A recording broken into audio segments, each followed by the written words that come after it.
Hi friends, నేను మీ మహాలక్ష్మిని. Welcome to Mahalakshmi kitchen. ఈరోజు మన కిచెన్లో పోహా కట్లెట్ని ఎలా ప్రిపేర్ చేసుకోవాలో చేసి చూపించబోతున్నాను. ఈ కట్లెట్ బయట క్రిస్పీగా లోపల సాఫ్ట్గా చాలా బాగుంటాయి. ఈ కట్లెట్ని ఈవినింగ్ స్నాక్ రూపంగానే కాకుండా మార్నింగ్ బ్రేక్ఫాస్ట్గా కూడా తీసుకోవచ్చు. మరి ఇక కట్లెట్ ప్రాసెస్లోకి వెళ్ళిపోదాం.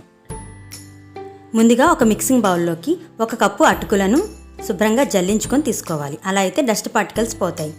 ఇప్పుడు ఈ అటుకులలో కొద్దిగా వాటర్ వేసుకొని 2 సార్లు శుభ్రంగా కడుక్కోవాలి.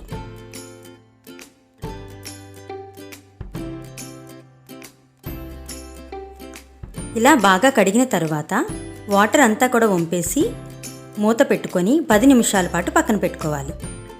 ఈలోపు 3 బంగాళదుంపల్ని ఉడికించుకొని కాస్త చల్లారిన తర్వాత మెత్తగా మ్యాష్ చేసుకోవాలి.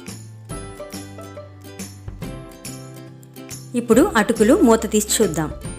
చూసారు కదా, అటుకులు చాలా పొడిగా సాఫ్ట్గా తయారయ్యాయి. ఇప్పుడు ఈ అటుకులను ముందుగా మ్యాష్ చేసి పెట్టుకున్న బంగాళదుంపల్లో యాడ్ చేసుకోవాలి. ఇప్పుడు అటుకులు బంగాళదుంపలు కూడా 2 మిక్స్ అయ్యేలాగా బాగా కలుపుకోవాలి.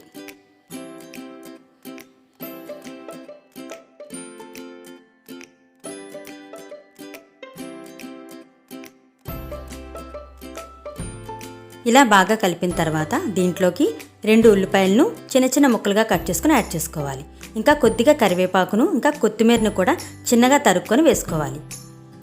రుచికి సరిపడా సాల్ట్, 1 స్పూన్ కారం, చిటికెడు పసుపు, 1 స్పూన్ చాట్ మసాలా యాడ్ చేసుకొని ఒకసారి బాగా ఇవన్నీ కలిసేలాగా కలుపుకోవాలి.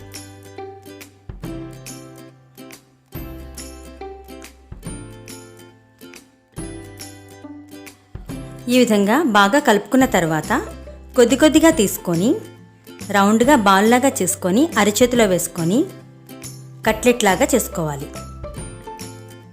ఈ కట్లెట్లు మనకు నచ్చిన షేప్లో చేసుకోవచ్చు. వీడియోలో చూపించిన విధంగా క్రాక్స్ ఏమీ లేకుండా సాఫ్ట్గా ఉండేలాగా కట్లెట్లను చేసుకోవాలి. ఈ విధంగా మొత్తం అంతా కూడా మనం కట్లెట్ లాగా చేసుకొని పెట్టుకోవాలి.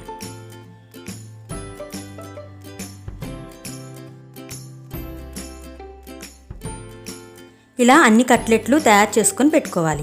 ఇప్పుడు స్టవ్ వెలిగించుకొని ఒక ప్యాన్ వేసుకొని కొద్దిగా ఆయిల్ వేసుకోవాలి.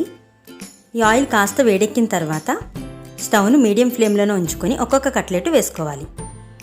ఇలా కట్లెట్లు వేసిన తర్వాత వెంటనే తిప్పకుండా 1 మినిట్ పాటు అలాగే వదిలేయాలి. 1 నిమిషం తర్వాత ఒక్కొక్కటిగా టర్న్ చేసుకోవాలి.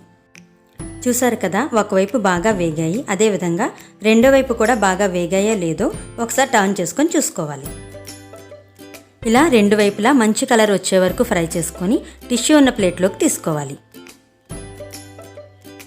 ఇదే విధంగా మిగిలిన కట్లెట్లను కూడా ఫ్రై చేసుకొని తీసుకోవాలి. చూసారు కదా ఫ్రెండ్స్, ఎంతో రుచికరంగా క్రిస్పీగా సాఫ్ట్గా ఉండే పోహా కట్లెట్లు మనం ప్రిపేర్ చేసేసుకున్నాం. ఫ్రెండ్స్, మీరు కూడా తప్పకుండా ఈ కట్లెట్లు ఒకసారి ట్రై చేసి చూడండి. మీకు ఎలా వచ్చిందో మీ ఫీడ్బ్యాక్ నా కామెంట్ రూపంలో తెలియచేయండి. మీకు కానీ ఈ కట్లెట్ రెసిపీ నచ్చినట్లయితే లైక్ చేయండి, ఇంకా షేర్ చేయండి. ఇంకా ఇలాంటి మరిన్ని రెసిపీస్ కోసం మా మహాలక్ష్మి కిచెన్ తప్పకుండా సబ్స్క్రైబ్ చేసుకోండి. Thank you.